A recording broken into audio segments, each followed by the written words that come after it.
Student, मैं आशु sir आप लोगों को 6th, 7th, 8th वॉइस की टाइप, वॉइस यानी हिंदी में जिसको वाच्य कहा जाता है, उसकी कुछ टाइप कराने जा रहा हूं।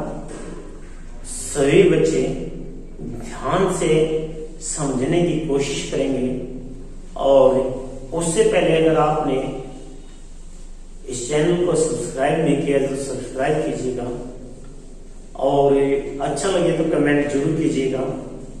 तो चलिए आपका ज्यादा समय लेते नहीं हुए हम वॉइस के बारे में बात करते हैं।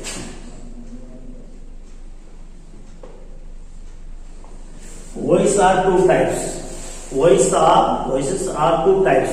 वॉइस की जो टू टाइप्स हैं, एक प्यारे बच्चों एक्टिव वॉइस है और एक प्यारे बच्चों पैसिव वॉइस है।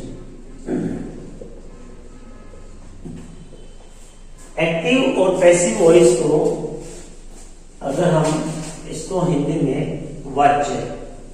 वाच्य परिवर्तन यानी कि कर्म वाच्य, कर्तव्य वाच्य आप लोगों ने हिंदी में पढ़े होंगे, मुझे उम्मीद है। और इसके तहत जो भी आपके यहाँ पॉइंट है, बेसिकली मैं इसको पार्ट में कराऊंगा और आप लोगों को समझ में आएगा और इस तरीके से कराऊंगा आपको 100% समझ में आएगा अगर आप समझ गए तो और समझने वाले होंगे तो। चलिए शुरुआत करते हैं। प्यारे बच्चों, एक्टिव वॉइस होता क्या है? एक्टिव वॉइस में जो सब्जेक्ट होता है प्यारे बच्चों, सब्जेक्ट डूअर इंपॉर्टेंट होता है। Subject is more important than the work. Active voice में क्या होता है? Subject is more important than the work, कि काम से ज्यादा जो है सब्जेक्ट इंपोर्टेंट होता है। पैसिव वॉइस में work done is more important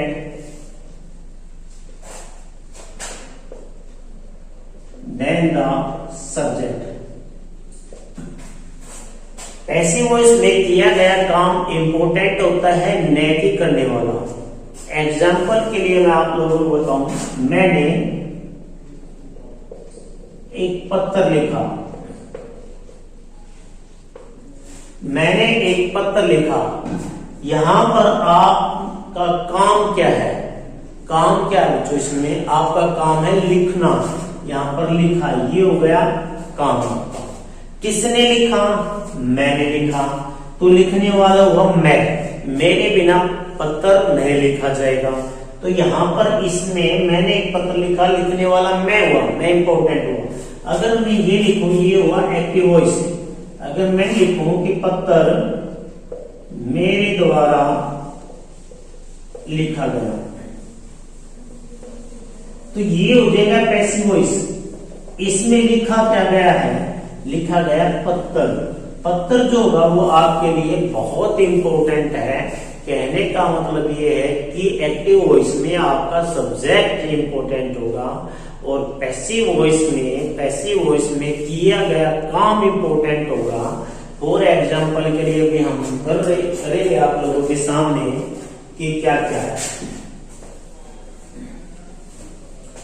सबसे पहले आपको एक स्ट्रक्चर बताता हूं मैं, जो प्रेजेंट इंडेफिनिट टेंस में होता है कि सब्जेक्ट के साथ वर्ब की फर्स्ट फॉर्म, इसके साथ एस या ई एस या आई एस प्लस में ऑब्जेक्ट।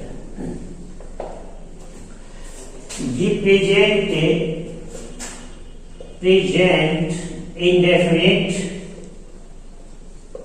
इंडेफिनिट टेंस का ये पार्ट है, अफर्मेटिव पार्ट है, पॉजिटिव बोल सकते हो, पॉजिटिव सेंटेंस बोल सकते हो। अगर इसका नेगेटिव बनाओ बच्चों में, तो सब्जेक्ट प्लस में डू या डज वर्ब की फर्स्ट फॉर्म और ऑब्जेक्ट। अगर नेगेटिव के साथ में इसका इंटेरोगेटिव सेंटेंस बनाऊं तो डू डज प्लस में सब्जेक्ट प्लस में वर्ब की फर्स्ट फॉर्म प्लस में ऑब्जेक्ट और लास्ट में। ये तीनों तरीके के आपके सामने एक्टिव वॉइस में नजर आएंगे सेंटेंस। तो उनको चेंज कैसे करोगे आप पैसिव वॉइस में, वो देखना। मैंने लिखा सब्जेक्ट, सब्जेक्ट की जगह लिखा मैंने आई राइट अ लेटर। तो प्यारे बच्चों देखना, इसकी सब्जेक्ट आई हुआ, वर्ब की फर्स्ट फॉर्म राइट हुई, और लेटर आपका ऑब्जेक्ट हुआ। तो इसको पैसिव वॉइस में बदलने के लिए आई राइट अ लेटर, मैंने एक पत्र लिखा। क्या लिखा? एक पत्र लिखा। यानी कि पैसिव वॉइस में मैंने बताया कि किया गया काम इंपॉर्टेंट होता है। लेटर हुआ ए, और जहां पर आपकी ये वर्ब की फर्स्ट फॉर्म के साथ ये हो, वर्ब की फर्स्ट फॉर्म के हो, तो आपको उसमें हेल्पिंग वर्ब लगानी है इज एम आर, और इसमें हमेशा ये वर्ब की थर्ड फॉर्म का यूज किया जाएगा। तो अ लेटर एक हुआ, एक के साथ इज हेल्पिंग वर्ब, राइट की थर्ड फॉर्म रिटन बाय मी। शायद आप लोगों को ये चीज समझ में नहीं आई होगी, लेकिन ये आई कैसे की, सेंटेंस को कैसे किया, उससे पहले हमें इसकी बेसिक इंफॉर्मेशन लेनी होगी।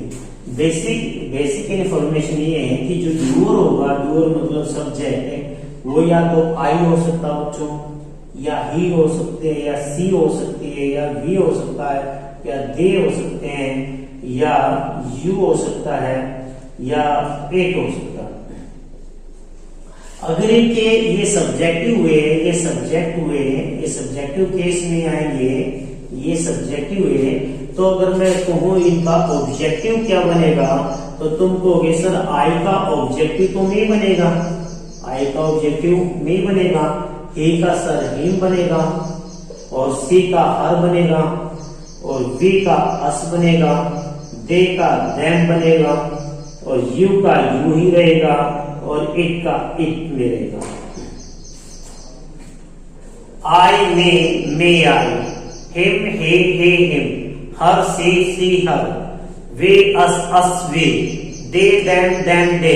यानी कि रिवर्स और आगे की तरफ है। मैं आप लोगों को दोनों बता रहा हूं, यहां से यहां पर आना, यहां से यहां पर जाना। जैसे ही मैंने यहाँ पर आई लिखा था, तो बाय पे है यहाँ पर प्रीपोजिशन, बाय है क्या बच्चों, प्रीपोजिशन। यहाँ पर प्रीपोजिशन बाय का यूज हुआ। कौन कौन सी प्रीपोजिशन आती है वो मैं आपको बताऊंगा। आपके सिलेबस के हिसाब से आपको टू और इन और बाय का यूज आना चाहिए।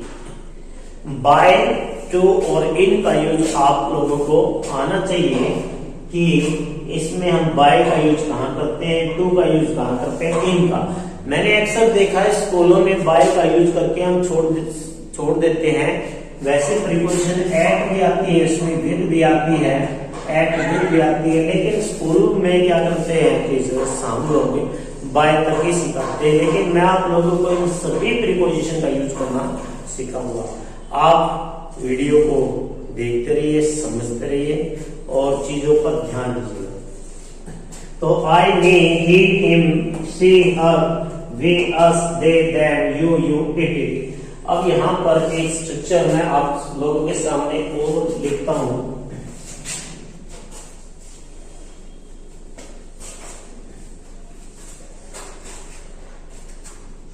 एक बार इस लाइन को, इन तीनों सेंटेंस को, असर्टिव, नेगेटिव, इंटरोगेटिव सेंटेंस को मेरे साथ आप बोलने की कोशिश कीजिएगा कि सब्जेक्ट प्लस में वर्ब के फर्स्ट फॉर्म ऑब्जेक्ट हो तो हेल्पिंग वर्ब कौन सी लगेगी क्या बच्चों, इज, एम, आर, और वर्ब की third form.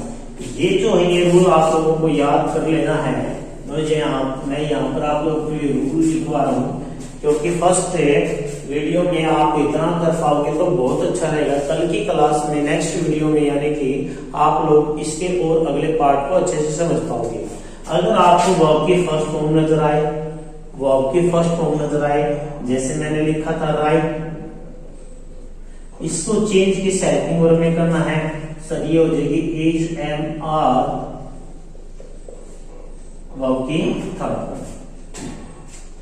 Is, am, are के साथ हेल्पिंग वर्ब के साथ वर्ब की थर्ड फॉर्म होगी। यानी राइट है, राइट वर्ब की फर्स्ट फॉर्म हुई तो किस में चेंज हो जाएगी, रिटर्न में। फर्स्ट टू थर्ड फॉर्म है, पास्ट पार्टिसिपल वाली फॉर्म में। अगर V2 आ जाए बच्चों तो कौन सी एक्टिंग लगेगी, तो इसमें लगेगी वाज और वर और वर्ब की थर्ड फॉर्म का यूज होगा। उम्मीद करता हूँ ये चीजें समझ में आ रही होगी। अब मैं आप लोगों से पूछ लेता हूं कि प्यारे बच्चों, अगर किसी सेंटेंस में डू आ जाए तो आप किस हेल्पिंग वर्ब का यूज करोगे, सोचना एक बार। तो प्यारे बच्चों, डू हुई फर्स्ट फॉर्म, तो इसके हेल्पिंग वर्ब के लिए इज एम आर का यूज किया जाएगा। डज आ जाए तब भी, डिड आए तो वाज होगा। इसके बाद में अगर आपका यहां पर ध्यान देना बच्चों, विल और शैल है, तो इसके साथ कौन सी हेल्पिंग लगेगी, वो लगेगी बच्चों विल बी और शैल बी, यानी इन दोनों के साथ जो होगी बी जो है हेल्पिंग वर्ब लग जाएगी। ये सारी किसकी फॉर्म है, बी की फॉर्म बच्चों। आपकी ग्रामर की बुक में कंप्लीट नहीं मिलता, आपकी ग्रामर की बुक में क्या मिलता, बी वाज बीइंग, बस आपकी इसमें इतना बी का मतलब होना, होने वाला, फ्यूचर के लिए। तो बी वाज बीइंग, बी की फॉर्म प्रेजेंट में जो यूज होती है बच्चों वो होती है इज एम आर। पास्ट में यूज होंगी जो वाज वर, और बी और बी, ये बी बहुत ही खूबसूरत और इंपॉर्टेंट वर्ब आपकी बी, डू और है। ये इतनी इंपॉर्टेंट है वो इसमें कि आपके सारे कॉन्सेप्ट इनके ही द्वारा क्लियर होंगे। बी प्रेजेंट में यूज होगी इज एम आर, पास्ट में यूज होगी वाज वर, और बी होगी आपके फ्यूचर में, यानी कि ये प्रेजेंट इंडेफिनेट का फर्स्ट पार्ट, ये पास्ट इंडेफिनेट का फर्स्ट पार्ट, ये फ्यूचर इंडेफिनेट का फर्स्ट पार्ट। यानी कि जो तीनों टेंस है प्रेजेंट, पास्ट, फ्यूचर, उन तीनों के मैंने आपको रूल लिखवाए हैं कि वर्ब की फर्स्ट फॉर्म आए तो इज एम आर का, वर्ब की सेकंड फॉर्म आए तो वाज वर का, विल और शैल आए तो विल बी और शैल बी का। नेक्स्ट एक स्टेप और बढ़ते हुए प्रेजेंट इंडेफिनिट के बाद होता हमारा कॉन्टिन्यूस, CONTINUOUS। जब तक आप स्पेलिंग साथ के साथ नहीं बोलोगे तो स्पेलिंग एरर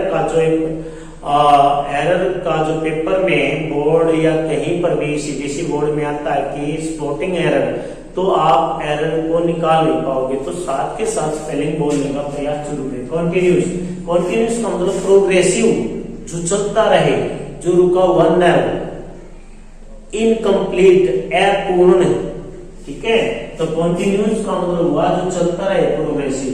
इसमें क्या होगा प्यारे बच्चों, अगर वर्ब की फर्स्ट फॉर्म के साथ आईएनजी है और इसके साथ इज एंड आर है, इज एंड आर के साथ वर्ब की फर्स्ट फॉर्म है, तो पैसिव वॉइस में प्यारे बच्चों आपको बदलने के लिए क्या करना पड़ेगा, तो बदलने के लिए आपको बी की फॉर्म यूज करनी पड़ेगी, बीइंग। तो किसमें हो जाएगा, इज बीइंग या एम बीइंग या आर बीइंग, और वर्ब की थर्ड फॉर्म। क्या हमेशा ही वर्ब की थर्ड फॉर्म का यूज होगा? जी, हमेशा ही वर्ब की थर्ड फॉर्म का यूज होगा कंटिन्यूअसली। ये कौन सा पार्ट हो बच्चों, ये हुआ प्रेजेंट कॉन्टिन्यूस,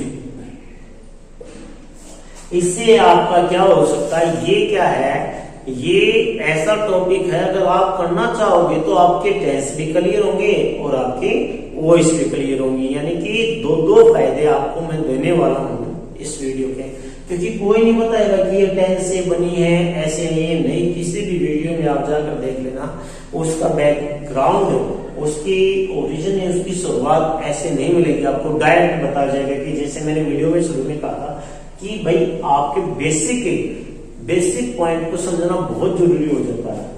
अगर मैं यहाँ कहूं कि वॉज वर, अब आप लोगों को समझ में आ गया होगा कि वॉज वर है तो मैं पास्ट की बात करूंगा, वॉज वर है तो मैं पास्ट की बात करूंगा, इज एम आर है तो मैं प्रेजेंट की बात कर रहा हूं। ये बच्चे ध्यान से, और इसके साथ में वर्ब की फर्स्ट फॉर्म के साथ आईएनजी हो तो ये भी किसमें चेंज हो जाएगा प्यारे बच्चों, वाज बीइंग या वर बीइंग, वर्ब की थर्ड। तो प्यारे बच्चों अब आती है फ्यूचर कॉन्टिन्यूस की।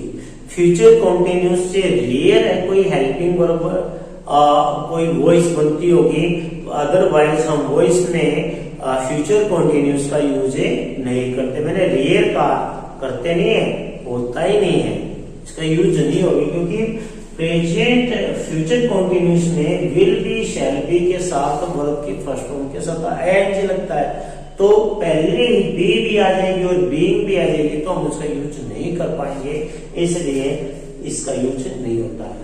अब आपके लोगों के सामने मैंने क्या क्या बताया, मेरे साथ रिपीट कीजिएगा। अगर वर्ब की फर्स्ट फॉर्म आ जाए तो हेल्पिंग वर्ब लगेगी बच्चों इज, एम, आर। वर्ब की थर्ड फॉर्म, वर्ब की थर्ड फॉर्म आपको याद रखने की जरूरत इसलिए है कि वर्ब की थर्ड फॉर्म ऑलवेज आएगी। वॉज वर हो यारे बच्चों, वाज वर हो तो मैंने बताया कि वॉज वर के साथ अगर आईएनजी लगा हुआ है, वॉज वर के साथ आईएनजी लगा हुआ हो कि फर्स्ट फॉर्म के साथ जितने बदलाव आते हैं, जितने चेंजेस आते हैं, वो हमेशा ही वर्ब की फर्स्ट फॉर्म के साथ। एस लगना होगा वर्ब की फर्स्ट फॉर्म के साथ, आईएनजी लगना होगा तो वर्ब की फर्स्ट फॉर्म के साथ। तो ध्यान रहे कि वर्ब की फर्स्ट फॉर्म के साथ जब भी हम बदलाव कर रहे हैं, वो क्यों कर रहे हैं, किस लिए कर रहे हैं, वो तो खैर आगे चल कर बताऊंगा, लेकिन जो रूल की बात है, कल से मैं इनके आपके सामने सेंटेंस लिखूंगा, आपने साथ के साथ बोल कर देखना, समझना। इज एम आर हो, इज एम आर वर्ब की फर्स्ट फॉर्म के साथ आएंगे तो being, is am are verb की फर्स्ट फॉर्म के साथ आएंगे तो हेल्पिंग वर्ब बीइंग का मैं 3 सेंटेंस अभी के तुरंत लिख देता हूं ताकि आप लोगों को समझ में आ जाए।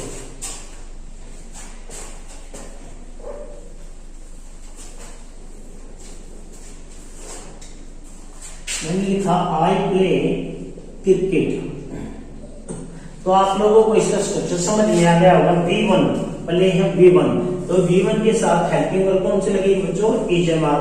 क्रिकेट हुआ, आपने जो काम किया, आई प्ले क्रिकेट खेलने का काम किया, अपने काम इंपोर्टेंट हो, क्योंकि काम किया आपने क्रिकेट खेलने का।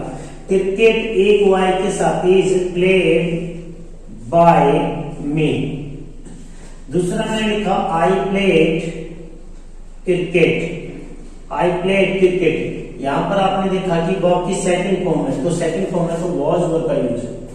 आई cricket was played by me. I will play cricket. बताया था मैंने विल हो तो बी हेल्पिंग वर्ब का, cricket will be played by me। ये हुआ आपके तीनों स्ट्रक्चर का, V1 से V2 से बिलो से। कॉन्टिन्यूस से मैं आप लोगों को कल बताऊंगा।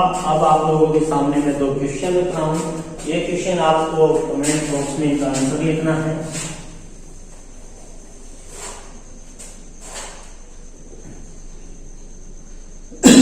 ब्रेक के exercise, you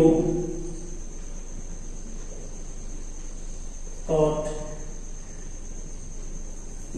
and you told a story,